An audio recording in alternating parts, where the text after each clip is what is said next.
Internet की दुनिया ने आज की डेट में कुंडलिनी अवेकनिंग को इतना ज़्यादा सहज और सिंपल बता दिया है कि आए दिन कई सारे चैनल्स में कई तरह की भ्रांतियां दिखाने लग गए हैं। ये कर लो 4 महीने, वो कर लो 6 महीने, ऐसा हो जाएगा।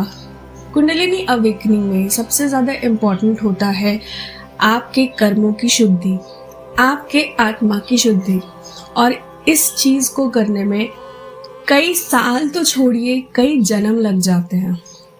ये एक ऐसा पिरामिड है जिसको पकड़ने या फिर जिसको पाने के लिए आते तो कई सारे लोग हैं, पर जैसे जैसे ऊपर उठने लगते हैं उसकी जो छोर है या फिर उसकी जो पकड़ है वो बहुत कम होने लगती है।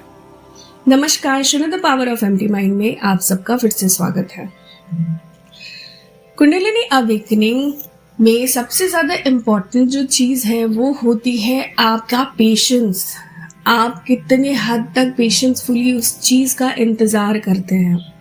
आज मैं आपको 2 ऐसे पॉइंट्स बताऊंगी जो इस वीडियो के ख़त्म होने तक आप ये चीज़ बहुत इजीली पकड़ सकते हैं कि आपकी क्या कुंडलिनी अवेकनिंग होनी चालू हो गई है, क्या आप उस सीढ़ी पर चढ़ने लग गए हैं। सिर्फ ये 2 बातें कि आप अब तैयार हो चुके हैं कि नहीं, और आपने अगर मेहनत की है तो उस मेहनत का क्या परिणाम अब तक आपको मिला है, सिर्फ इतनी बात करेंगे। वैसे तो मेरे कोई गुरु नहीं है, मैंने अपने चैनल में ये बात कई बार बताई है, पर मैं कुछ लोगों के साथ आसपास ऐसे रहती हूँ जो कि इस बात पे बहुत समय से हैं।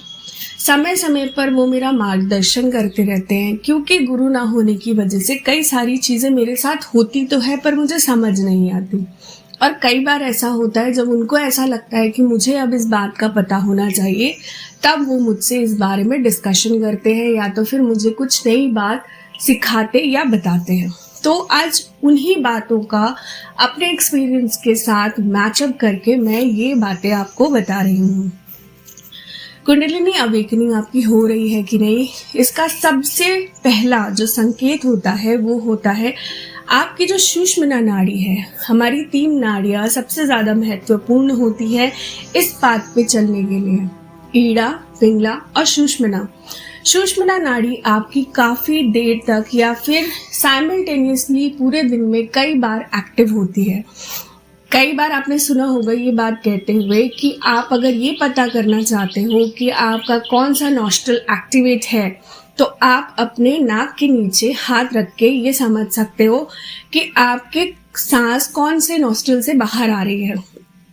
पर जब आपकी कुंडलिनी अवेकनिंग होनी शुरू हो जाती है तो मोस्ट ऑफ द टाइम आप अपना जब हाथ वहाँ रखते हो तब आप थोड़े से कंफ्यूज होते हो, क्योंकि आपको समझ ही नहीं आता कि आपकी कौन सी नॉस्ट्रल चल रही है।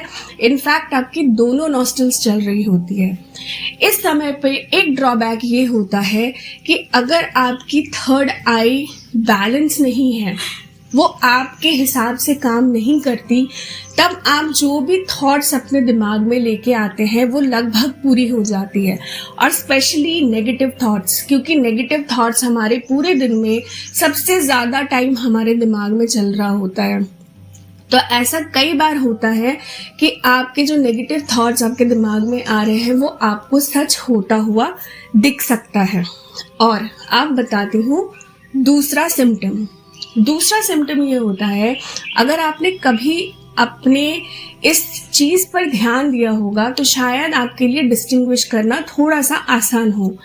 जब आपकी अवेकनिंग शुरू नहीं होती, आपकी जो जीभ होती है ना, वो आपके नीचे वाले हिस्से में रहती है। मतलब आपका जो दांत वाला एरिया होता है उसके पीछे जो जगह होती है, आपकी जो जीभ है वो वहीं स्थित होती है।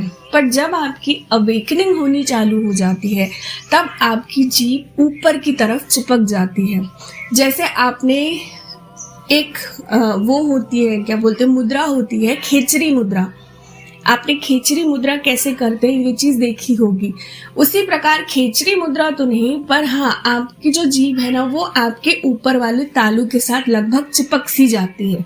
आप मुंह बंद करे हुए हैं या फिर आप मंत्र जाप कर रहे हैं, स्पेशली ये चीज मैंने होते हुए देखा है, जो लोग मंत्र जाप करते हैं और मंत्र जाप करते करते उनको 4 साल, लगभग 4 साल हो चुके हैं, ये चीज उनके साथ बहुत जल्दी दिखनी शुरू हो जाती है।